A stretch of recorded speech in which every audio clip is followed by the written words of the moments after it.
Hi there, this is me. So ayan guys, isa na namang napakasimpleng sketch po ang ating gagawin sa ngayon. Ito po ay isang tamaraw.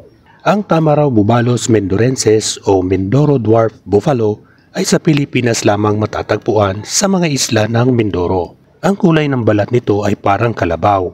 Ang tamaraw ay may maliit na populasyon sa bansa na nanganganib ng maubos. Ang pagkakatukoy dito ay maliit, mababa at mabigat kaysa sa kalabaw. Hindi siya gaanong mabuhok. May mga markings na makikita sa muka at may maiksing sungay na kadalasang B-shape.